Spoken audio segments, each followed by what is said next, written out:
welcome. Let's get into some cops being hilariously shamed for inventing laws, inventing rules that they're enforcing.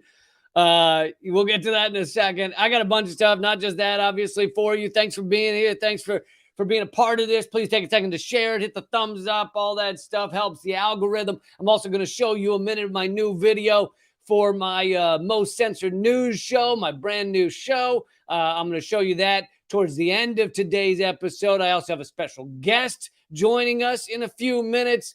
So, big episode. Big, huge.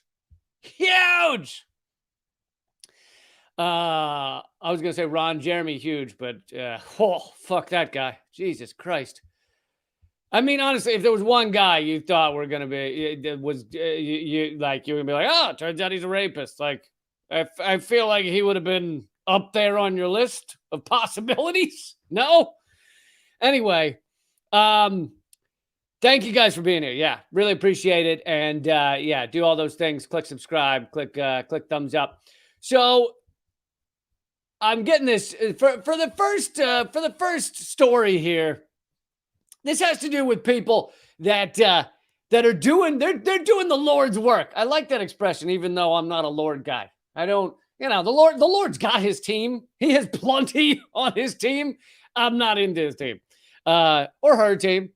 My argument for why, if I believed in God, if I believed there was a God, why it should be a her is because to say God, there's one God and it's a him.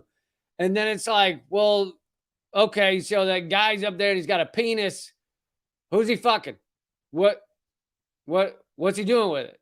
Like, he's just sitting up there in the clouds. Who's he fucking? Sorry, this got dirty quick. It really, that's too quick for that. That should have been 5-10 minutes. 5-10 minutes in.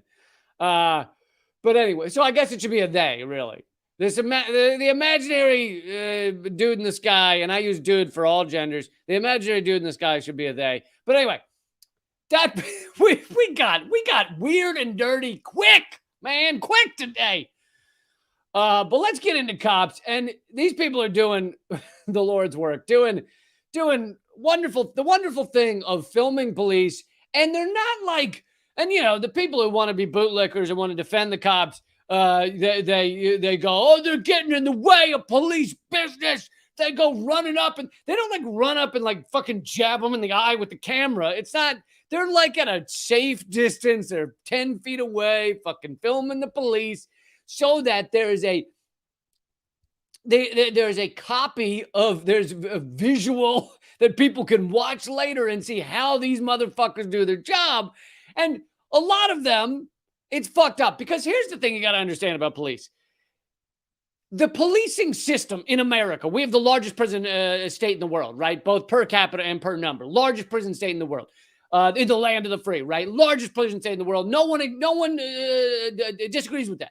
That's an accepted fact. The United States is the largest prison state in the world, both per capita and per number. Over 2 million locked up, right? And that doesn't even get into the racist aspect, all that stuff. But so you take that, and how do you end up there? Well, you end up there with a policing system that is designed to really do two things.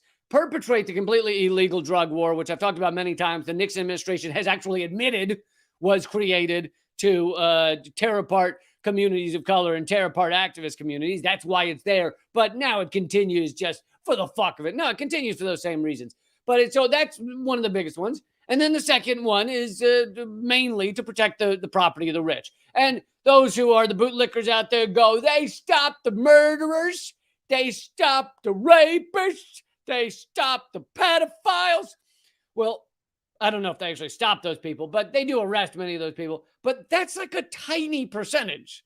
So when I say generally speaking, I mean the vast majority of what they do is not those things. So you could have a police force that does those things and doesn't do all the other shit. Anyway, that many of you already knew that. I hate to have to repeat things all the time. I do start to feel like a broken record, but there's so many people that are coming in and they're just starting to understand our reality. They're just starting to see how this works. So I feel the need to repeat a lot of this stuff. A lot of people may be watching this right now go, wait, America's the largest prison state? I thought for sure it was Russia. Like, nope. No, it's not. Anyway, that being said, so you have these cops that, you know, their job is to stand around, insert themselves into the society. They're being filmed. They get upset that they're being filmed, and then they have to invent some reason to arrest the people filming them a lot of the time because they're just angry. And that's what a lot of cops are. That's kind of what it goes against what they think they're doing. Their job in their mind is, I am the authority figure. I rule all over all else, and I arrest anybody who bugs me. Like, that's honestly what a lot of them think their job is. Anyone who kind of vaguely annoys me, I need to get them. But that's not legal. It's not supposed to be legal. Of course, they can lie as to why they arrested the person. They can say, oh, they invented all these things. They were getting in the way of police business. Police business. They'll just make up shit like that. But anyway, this is from Popular Resistance. Oh, and the Real News. It's actually reprinted by Popular Resistance, but it is on Real News as well, or Real News initially. So let's see a little of this. Cops thought they could arrest them for protesting in public. I'm going to show a bit of the video in a minute. But this is a cool little report by the Real News and someone named Taya Graham. And they talk about the growing and eclectic brand of activists known as cop watching continues to invent creative ways to confront over-policing across the country. And again, this is not people throwing their cameras at cops. It's not people just going and headbutting cops with cameras. This is people literally 10 feet away, holding the camera, holding the phone, videotaping cops. And a fair percentage of the time, right? We wouldn't even know about all of the fucking BLM, the major events, right? Eric Garner being strangled to death, George Floyd being choked to death. We wouldn't even know about those things if it weren't for people filming the police. And so now they're trying to make laws in a lot of states to make it illegal to film the police. And this is one of these things where it's like, where it's different from a private citizen being like, I don't want to be surveilled, because A, you're often not in public. B, when you're talking what you're talking about not being surveilled. B, you're not a so-called public servant.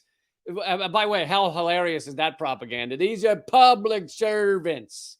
They walk around with guns and they, arrest you and put you into the system because you were standing too long outside of 7-Eleven. So we need to take you down for that. And then once you get in the system, then it makes it a lot easier to arrest you for nothing going forward. And so, yeah, it's that kind of garbage, and you see it again and again, and that's what our police do, and that's how you end up with the largest police state in the world. But to read a little more from this article, and then I'm going to show you one of the videos. Taya Graham, it's called the Police Accountability Report. She says cop watching is pretty widespread, something people who dwell in the corridors of power and wealth can't even understand. A key facet of cop watching that I'm not surprised they missed, and the reason this sounds a little bit casual is because this isn't an article. This is a transcript from their episode. So, I mean, it's always funny when you're reading it like an article, and it's like, well, I was saying that, it's just kind of a thing that I think that, and you're like, this person writes very weird. Taya Graham continues, cop watching is entirely organic. It's grassroots in the most authentic sense. Cop watchers didn't start filming the police because some billionaire decided to fund them. They don't point their cameras at cops, night in and night out, like the OG cop watcher Tom Zebra, I don't know who that is, did to earn fame and fortune. I mean, they're certainly not getting endorsement offers from meal kit companies or makeup brands. You know how out of it I am? I was like, what the fuck's a meal kit company?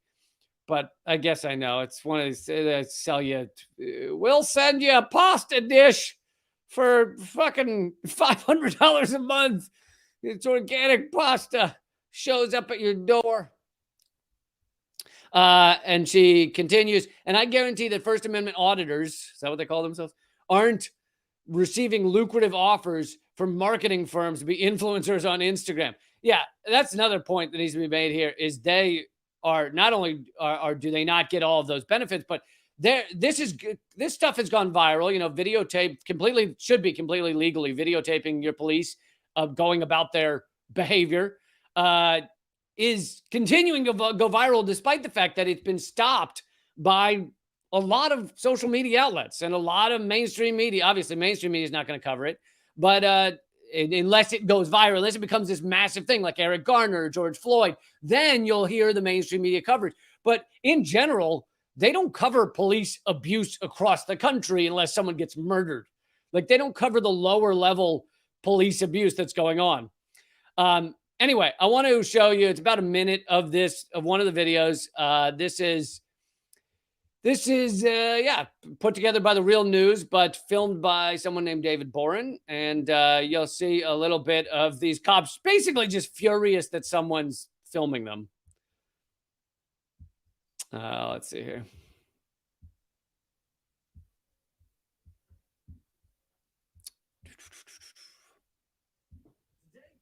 Oh, wrong video. Sorry about that. You're both on the same side, okay? Is that a lawful order? Yes, because I have to be able to watch you both. That's not law. I need you over there on that side. What's your name? Sir? What's your name? Sir? What are you going to do to me if I don't? Sir? What? Will you please walk Okay, I'm going to side? start this over because I was accidentally playing it on like 1.6 speed, so... Cop watcher who was filming police during a routine traffic stop in Rockwall, Texas last year. Bourne had been working with fellow auditor James Freeman to film the encounter as part of their routine work documenting cops. The pair had been recording the police at what they thought was a lawful distance, but cops on the scene decided that that wasn't good enough. Let's watch. I need you both on the same side, okay? Is that a lawful order? Yes, because I have to be able to watch you both. That's not a law. I need you over there What's your on name? that side. What's your name? Sir? What's your name? Sir? What are you going to do to me if I don't? Sir? What? Will you please walk to that side for me? Voluntarily? No. If you're telling me you're going to do something violent to me if I don't, then sure, I'll comply with whatever you tell Sir, me I to just do. need you at a safe distance so I can keep eyes on both of you. So even though Bourne retreated, So he says he needs him at a safe distance, but the guy is clearly already at a safe distance. He's nowhere near the fucking what's going on. And then on top of that, he says, I can't have you flanking us, as if, could you imagine if every time cops are anywhere, you had to be in about a 3 square foot area in front of them, just people sprinting around trying to make sure they're always in front of every cop that walks by. It's a garbage policing, but this is what they do because they don't want to be filmed. They don't want to be shown doing this type of thing. And then the video goes on to show them chasing down that guy and tackling him. I'll just show that real quick. Don't touch me. Get off of him. Get back. Get off. Get your hand off your gun. and finally, after violently accosting So there you have them. Like, he's got his hand on his gun for someone that's clearly filming him, that he knows is filming him because he's been talking to him. I mean, it's just, this is how these situations get elevated to the point that someone gets shot or murdered. It's total insanity. And yet this is how our policing system works. And so anyway, I wanted to show one of them. This is just one example of something that is going viral across the country in many ways, which is filming police and, making sure they're accountable for their behavior. Because, yeah, in many areas, they supposedly have the video cameras on the chest, but those cameras tend to accidentally go off every time they plan on doing some shit. Somehow that camera just, it doesn't function when there's movement involved. Anytime a cop, gets running or moving in an active way, those cameras just, I don't know. They're not very sturdy cameras. They were ripped out of like one of those remote control cars with a camera on it. They're not very good. They don't do well with shakiness, and it's every time something real goes down, those cameras just happen to go off, get turned off. Or then, of course, there's the fact that sometimes they did film what happened, but the police department or the state won't release it to the people. Anyway, a lot of problems with those cameras. But I wanted to show just one example, but also say this is something that more and more people are doing, is just keeping police accountable, because our police force in America is one of the largest armed units in the world. The size of, far larger than most militaries around the world. We have the largest police state in the world. We have the largest prison state in the world, with more prisoners, both per capita and per number, than any other country. And these cops are not held accountable. And I think these videos are important, even though much of big tech platforms is doing their best to try and stop that type of thing from being shared, people to find out about this type of stuff. All right, I want to get to our next topic because I don't want to keep our awesome guest waiting. But this is, and to try and give this a segue, I guess when you have a ruling elite and an incredible inequality in this country, and a system that unravels more and more because of the gut-wrenching inequality, you need a large police force to stop people from standing up, protesting. Some of the other things that article that I just mentioned covers is cops just arresting people for nonviolent protest, which should be legal. And so when you have that, you end up in these situations where cops are behaving this way. And speaking of that inequality, I had to try and mangle a segue in there. Speaking of that inequality, an organization that does great work on kind of outing the inequality, because a lot of us, we live in it, but we don't always realize how it's working, the systems at play. And an organization that has done a great job of revealing those numbers to us is the Institute for Policy Studies. And they just do one amazing report after another. So I love their work. And the latest one is it's called Gilded Giving 2022. And it's on how wealth inequality distorts philanthropy and imperils democracy. And this is a topic that really, there's so many ways to talk about how the ruling class, how the ruling elite, how the tiny number of incredibly rich people exploit our system and extort our system and extract the wealth and the life force out of our system, that a lot of people don't focus on. They're actually doing it with philanthropy in a convoluted way. They are actually able to exploit and extort our system via philanthropy. And so to get into that, I have one of the authors of this report with us right now. And her name is Helen Flannery. Hello. Hello. Nice to be with you. Thanks so much for joining me. I really appreciate you taking the time. Absolutely. This is a hell of a report and an important topic to be talking about. And I realized I could do a moderate to poor job of explaining it, but I figured I'd just as an introduction. But I figured I'd let you do a much better job. So, what did the report show? Well, I thought you did a fabulous job connecting it to issues of inequality. And I think you're right. This is actually one of the aspects of how the wealthy can distort our system for their own advantage that is most unseen. There are other ways that are more obvious, but this is relatively unseen. So we wanted to write this report because we wanted to talk about what we see happening to our charitable sector. And what's happening is philanthropy is becoming more and more top heavy as inequality increases in our country. So what that means is everyday people, everyday Americans are giving less and less to charity over the years as the years go by. So that typical Americans are giving less to charity. At the same time, what that means is that charities are becoming more and more dependent on larger gifts from smaller numbers of extremely wealthy major donors or even mega donors.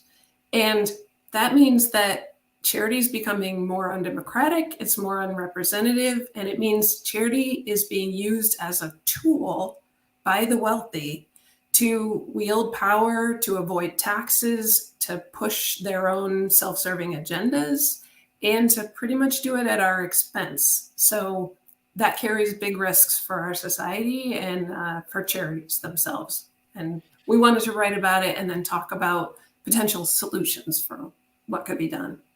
Yeah, I want to get into the solutions as well. First, kind of, can you describe a little more in detail how it, because giving just sounds positive. So how can giving be used to further wealth, to further inequality? That's an excellent question. Yeah, there are two main ways that this can be used to further inequality. One is about money and one is about power. So on the money side, what it means is that when wealthy donors give big donations to charity, they can get giant tax deductions for doing that, which means that they buy out of paying their fair share in taxes to support the structure that that all of us rely on. It's like the taxpayers subsidizing their life or their wealth. Exactly. We subsidize charitable deductions by up to 74 cents on every dollar that a wealthy person donates to charity. And the wealthier you are, the bigger that subsidy becomes. So that's one side, is that they buy out of paying their fair share into the system. The other part of it is power, though, which is that if you give wealthy people the power to fix our society's problems through philanthropy, it means you hand over the reins to them. So you give them the power to decide which problems get fixed and what the possible solutions are.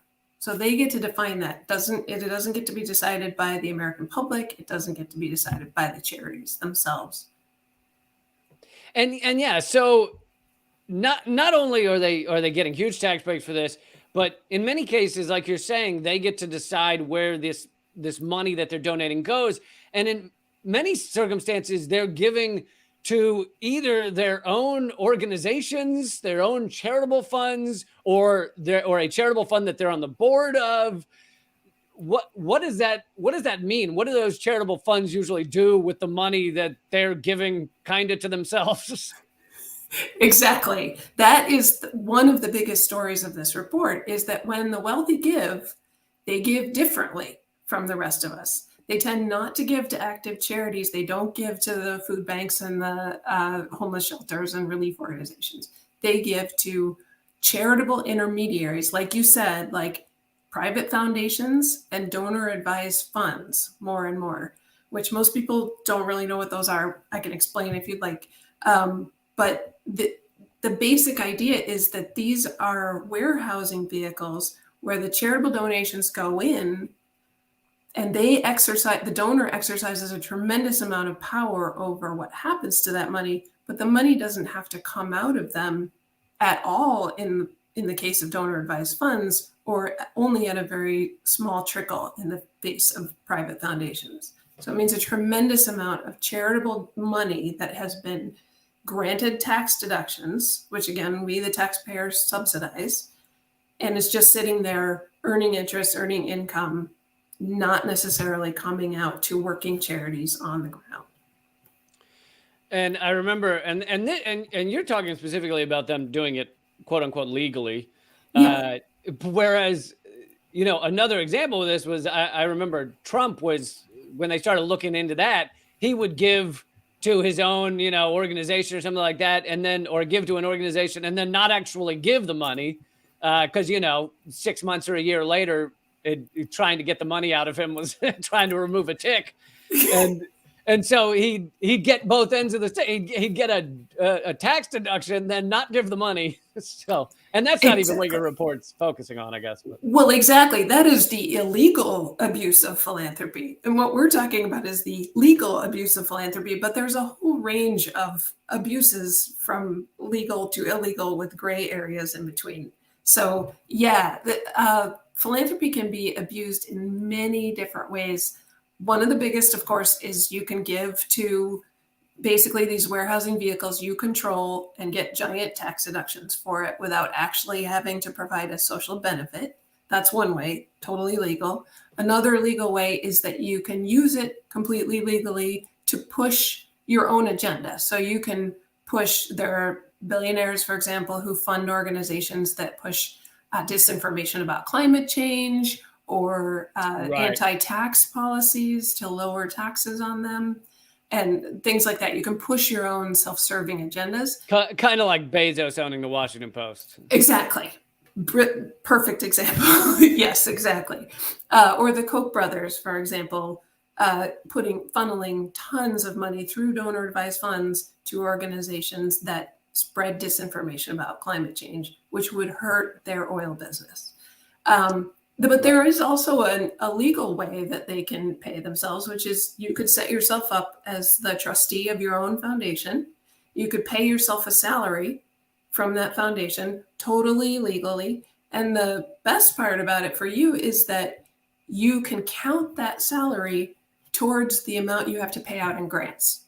So you don't, if for every $100,000 you pay yourself in salary, that's $100,000 you wouldn't have to give to a charity in a charitable grant that year. So and someone in the chat pointed out you can also use your foundation to pay the salaries of friends and families. Oh, completely. Absolutely, you can. Yeah, you can even deduct if you use your house as the headquarters. You can deduct the house.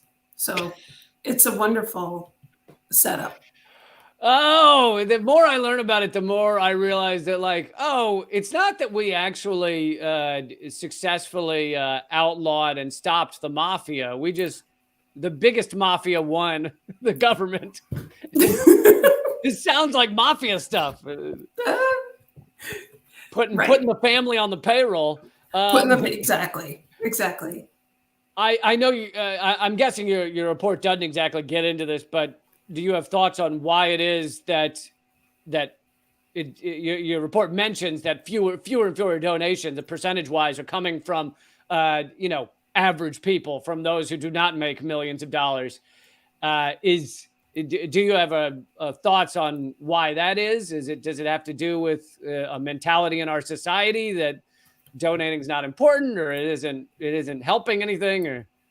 I would say it's definitely not a mentality that giving is not important. I think a lot of people really do try, but there's a huge correlation in the declines in typical donors with economic indicators of economic health. So there's a huge correlation between donors and things like home ownership or employment rates or wages. And as those things decline, donors decline too, which makes sense because as you have less disposable income to give to charity, you're not going to give as much to charity.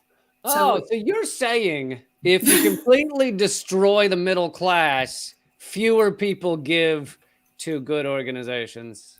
Definitely. Interesting. Definitely. Yes. And it's interesting. Giving has stayed at about almost exactly 2% of gross domestic product since the 1940s. So it's really stable. And it just means as that stays stable, people give what they can. They give roughly about 2% of their disposable income. And if their disposable income is less, they can give less. Yeah. Yeah. So let's get to some of the solutions that you guys recommend in the report. Sure. Well, first and foremost, to take a step back. It's not guillotines, is it?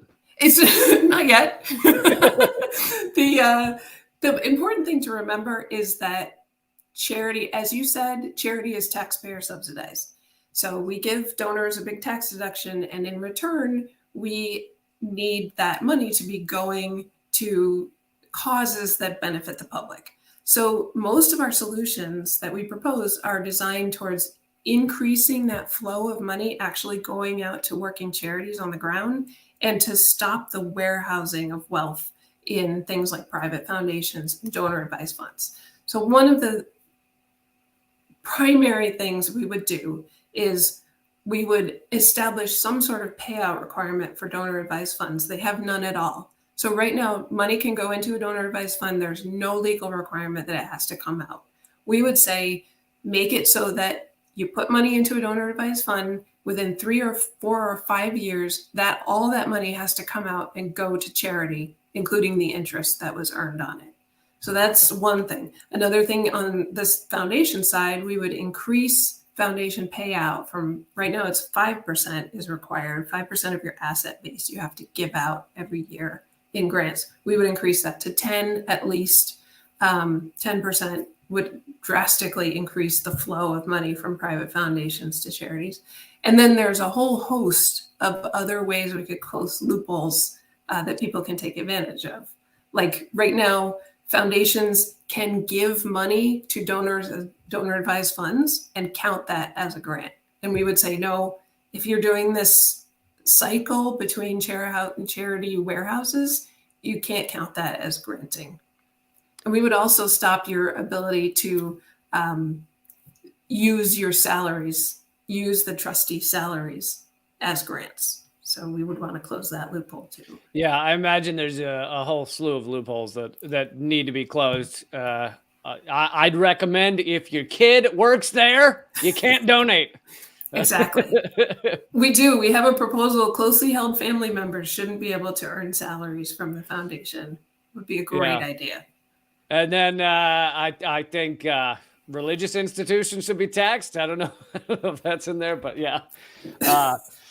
Because you know that doesn't mean no religious institution does any positive, but I don't think everything they do is positive is charitable. This is such an important topic. I remember, and you know, you don't have to endorse this if you don't want to, but I remember reading an excellent report on the Bill and Melinda Gates and what they'd done in Africa. And they'd gone to Africa 15 years ago and said, you know, we're going to make you far more secure with your farming and everything. And it's the African nations that have, you know, initially endorsed it, have said it's done almost nothing, or in some cases hurt them. And the amount of money that I'm sure he was able to write off for that program. So exactly. The Gates Foundation is a really interesting story. It's a really complicated picture because on the one hand, he's giving out much more than the average foundation does. And he's giving to all these, what sound like great worthy causes. But on the other hand, like you said, there's been a lot of questions about the control he exercises, about the solutions that he comes up with. And it's one of those questions of, do we want taxpayer dollars to be subsidizing basically the whims or the ideas of multi-billion-dollar philanthropists? Is that how we want our charitable tax dollars to be spent? Or do we want to have more of a say in what those solutions are? Yeah, absolutely. You know, increasingly we have such a massively wealthy ruling class that I think they increasingly think every aspect of the country and our lives should be to their decision making. So I think this is part of that. Absolutely. Helen, thank you so much for being here, and thank you for writing this report. What's the best way for people to find the report and follow your work?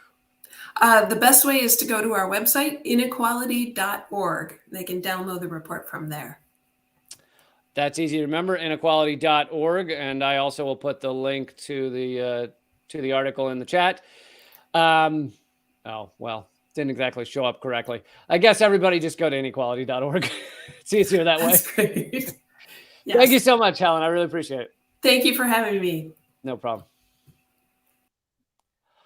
All right, there you go. Helen Flannery, incredibly important report coming from the Institute of Policy Studies. You should also monitor all of their future reports. So I'm going to get to another topic, but for those of you not watching at rumble.com/Lee Camp, the stream is going to cut off in a minute, but you can go watch for free at rumble.com/Lee Camp. I'm about to talk about Sweden and how they're joining NATO, which just gets us closer and closer to nuclear war, and what their nuclear policy will be now that they're joining one of the most belligerent, warlike organizations in the world. I will also play a minute or two of my new episode of the Most Censored News. By the way, you can get that episode for free at youtube.com/behind the headlines. But I also will be playing some of it on this live stream. And what was the other one? Oh, yeah, let's get in. I like to get a little weird. You know me. I like to get a little weird. I like to get a little out there. I like to get a little apolitical and just think about what the fuck we're doing on this planet, which you could argue is political. So I want to talk about some of the things the new James Webb Space Telescope has seen and just how fucking small we are. It's breathtaking how small we are, and yet we're still spending all of our time trying to figure out ways to kill each other, destroy each other economically. So we're going to get into that. We're going to get weird with it. And that's all happening at rumble.com/Lee Camp. So join me there. Also, if you want to see these videos, these live streams, and my new show, The Most Censored News, if you want to see that continue, please go to leecamp.net. All right. But if you're watching at rumble.com/Lee Camp for free, I always keep repeating that. I'm not asking you to go behind the paywall for free. Then this will all continue as is. You can just keep watching right now. And I will sing a little ditty for you. Yeah, I can't actually sing. That's the problem. So I just got to